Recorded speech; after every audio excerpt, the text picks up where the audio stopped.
নাই ইমানো কম নহয় যেহেতু এতিয়া আমি যিমানখিনি খবৰ পাইছো ইতিমধ্যে তেওঁলোকে লাইন কৰিছে আৰু আহিছে দুই এটা চেণ্টাৰত হৈছে কিন্তু বাকীখিনি এতিয়াও আহি আছে 65 or 70% হ'ব আৰু বতৰো আচলতে কি বতৰটো অকণমান বিঘিনি জন্মাইছে আমাক বতৰো অকণমান অসুবিধাটো দিছে তথাপিতো ভালেই পাৰ্চেণ্টেজটো ভালেই হ'ব যাত্ৰাটো অব্যাহত ৰখাৰ কাৰণে আজি সকলো স্তৰৰ লোকে ভোটদান কৰিছে খুব ভাল ৰিজাল্ট হ'ব ৰিজাল্টত আগতীয়াকৈ দিছোঁ আৰু আগতীয়াকৈ দিছোঁ ডিগবৈ সমষ্টি বুলিয়ে নহয়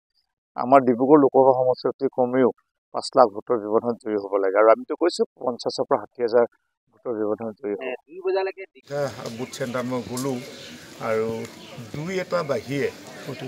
বাহিৰে আটাইকেইটা বুথত খুব ভাল ৰিজাল্ট হ'ব আৰু 80-90% ভোট বিজেপিয়ে পাব আৰু সৰ্বানন্দ সোণোৱাল ডাঙৰীয়াৰ আমি আশা ৰাখিছোঁ যে ডিগবৈ সমষ্টিৰ পৰা 50,000 পৰা 60,000 ভোটত লিড কৰিব গতিকে আগতীয়াকৈ শুভেচ্ছা জনাইছোঁ আৰু বিশেষকৈ যিসকল ভোটাৰ আছে সকলো জাতি জনগোষ্ঠী ভাষা-ভাষী ধৰ্মীয় লোকেই ওলাই আহিছে আৰু উন্নয়নৰ স্বাৰ্থত ভাৰতীয় জনতা পাৰ্টীৰ যিগৰাকী কেণ্ডিডেট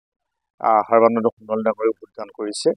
আৰু এই ক্ষেত্ৰত বিশেষকৈ মই মুখ্যমন্ত্ৰী ডাঙৰীয়াক ধন্যবাদ দিছোঁ প্ৰধানমন্ত্ৰী ডাঙৰীয়াক ধন্যবাদ দিছোঁ তেখেতসকলৰ সবল নেতৃত্ব যাত্ৰাটো অব্যাহত ৰখাৰ কাৰণে আজি সকলো স্তৰৰ লোকে ভোটদান কৰিছে খুব ভাল ৰিজাল্ট হ'ব ৰিজাল্টত আগতীয়াকৈ দিছোঁ আৰু আগতীয়াকৈ দিছোঁ ডিগবৈ সমষ্টি বুলিয়ে নহয় আমাৰ ডিব্ৰুগড় লোকসভা সমষ্টিত কমেও 5 লাখ ভোটৰ ব্যৱধানত জয়ী হ'ব লাগে আৰু আমিতো কৈছোঁ 50,000 পৰা 60,000 ভোটৰ ব্যৱধানত জয়ী হ'ব